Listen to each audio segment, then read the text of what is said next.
Hey Dragon Slayers! Today's video is about the different kinds of fasts and the best practices, part 1.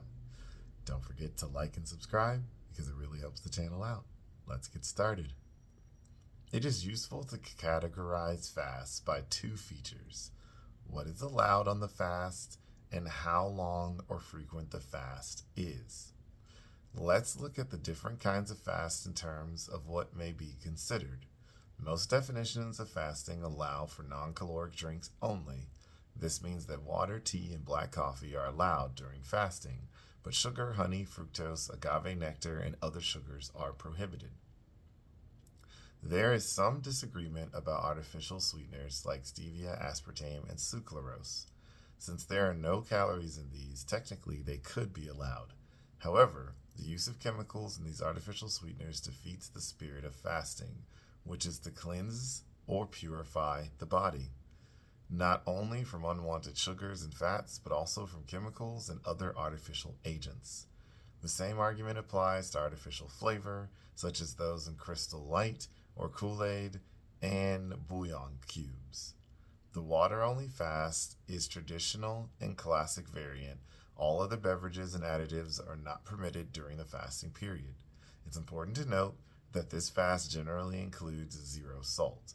Without salt, the body cannot hold on to water and therefore is at some risk of dehydration. Some variants of the water-only fast like to drink salt, although it can be difficult to get down. However, the body has a remarkable ability to retain salt when it's not readily available in the diet. This means that as long as the water-only fast is limited in duration, your salt requirements will be fairly low, and salt deficiency shouldn't be a problem. Juice fasting permits the consumption of juice as well as water. Some juices naturally contain sugars and calories.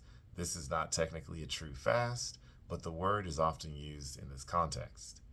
Results of this fast will vary depending upon the type and the amount of juice consumed. Fruit juices tend to be very high in sugar and therefore will often not produce a good result or as good of a result as stricter fasts. Green juice fasting has recently surged in popularity. As you might guess from the name, this involves juicing green leafy vegetables like spinach and kale. In addition, leafy vegetables contain little actual juice, so the leaves are often ground up and blended with the juice, which provides fiber and nutrients. Celery is often juiced in this mixture too. The fat fast is a newer variation of fasting. Relatively pure fats such as coconut oil, cream, and butter are allowed during this fast. But it too is not a true fast. Fat is normally not eaten in isolation. We rarely drink a cup of olive oil or eat a pat of butter by itself.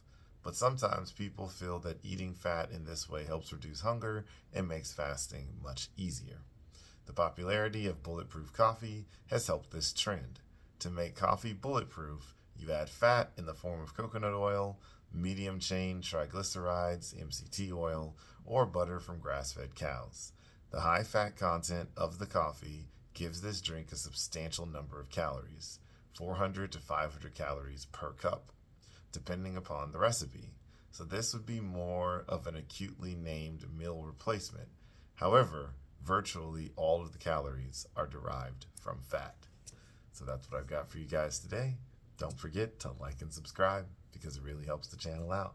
And remember guys, that together, you and I will slay the dreaded diabetes dragon.